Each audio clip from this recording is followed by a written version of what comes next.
need a cup of coffee.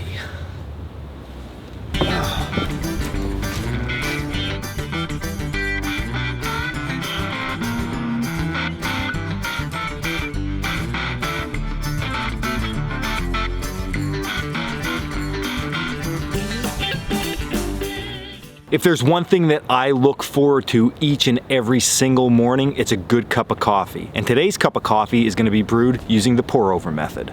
Now there's a ton of different ways that you can brew a good cup of coffee, but the pour-over method is somewhat meditative to me in some sense.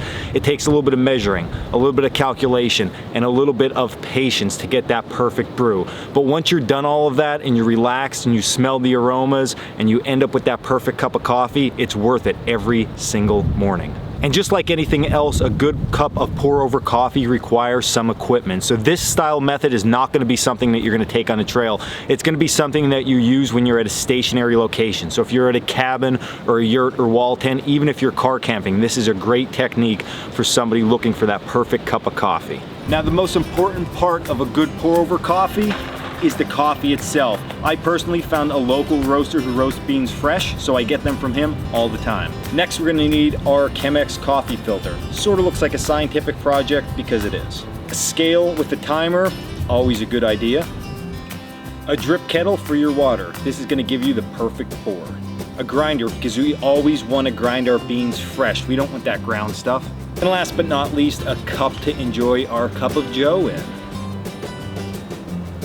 Now once you realize that you have all of the equipment that you're going to need to make a good cup of pour-over coffee, you're going to want to get your fire started and heat up your water. Now if you're doing this technique at home, you don't want to use tap water.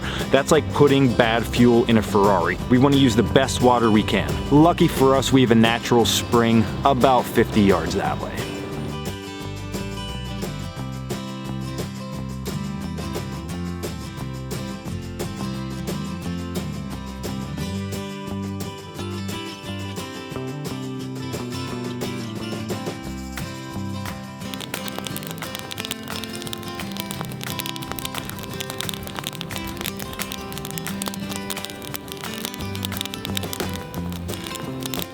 So now that the water is over on the fire beginning to heat up, it's time to grind our coffee beans. For the pour over, I personally like 24 grams of coffee. So we're gonna take apart our Porlex grinder, place it on our scale, and weigh out 24 grams of coffee beans.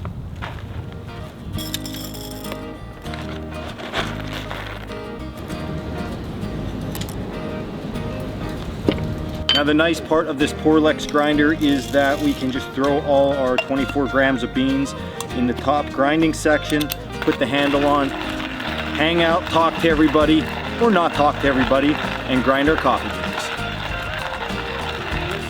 And before we take our water off of the fire, I like to take the filter from my Chemex and open it up. The Chemex filter is one big piece of paper folded into 4 parts.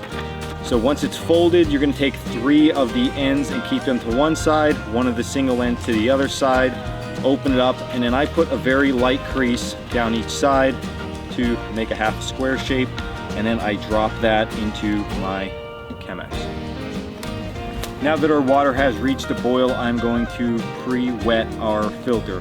This is going to do 2 things. Number 1, it's going to get the pulpy taste out of the filter.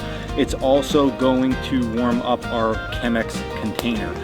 And now that I pre-wet my filter, I can take that water that is left in that Chemex and simply dump it out. Next, we're going to place our scale back on. We're going to zero out our weight, and we are going to add our coffee grinds to our coffee filter. Now once our grinds are in the filter, I always like to take my coffee scoop and then just make a very light impression, evening out the coffee grinds. Now is the most important part of the brewing process because we're going to brew some coffee. The first part of this is the pre-brew. The pre-brew is important because it's prepping our grinds to pour a good cup of coffee. So to start this, we want to start our timer and slowly add water from the center out to the edge.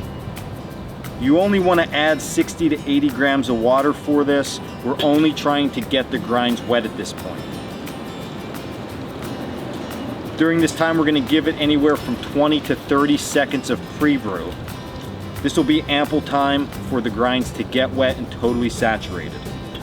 Once we hit the 30-second mark, then we can begin our brew. We're gonna start pouring in the center with our drip kettle and slowly work to the outside. We don't ever wanna add boiling water over our coffee grinds. It will further roast our coffee grinds, ruining the integrity of the taste. All the foam that you see creating while doing this is carbon dioxide being released from the coffee grinds. At this point, I always like to take a quick second, stop pouring, and smell. This is where you get all the aromas and flavor out of your coffee. We're going to continue this process, adding approximately 425 grams of water to our coffee.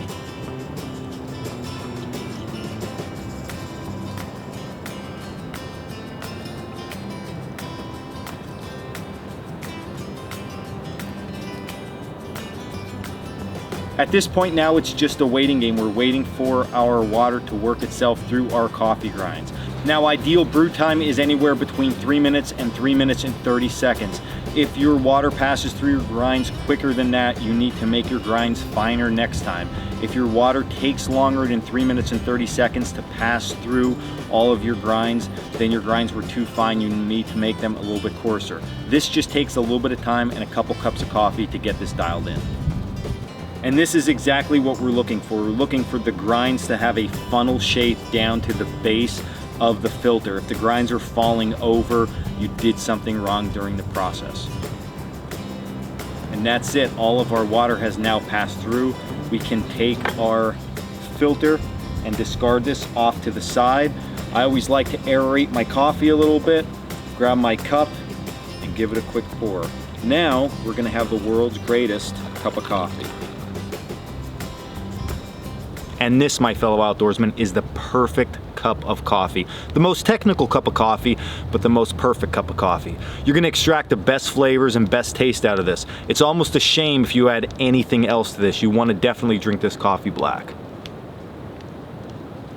And with that ritual of prepping, timing, weighing, and then ultimately having to wait enhances your coffee experience. It might seem like a lot of work until you begin to enjoy this and enjoy other different styles of coffee. Everything from Ethiopian blends to Honduras blends to my favorites, which is a Sumatra blend. All of those different types of coffees have unique flavors and taste profiles that you're going to actually fall in love with. So I hope that if you are a coffee drinker and you drink a lot of coffee, that you actually give this a shot. You don't have to do this out in the woods when you go camping, but you can do this at home. This is a daily ritual of mine, and if I can, I always bring it into camp when it is possible.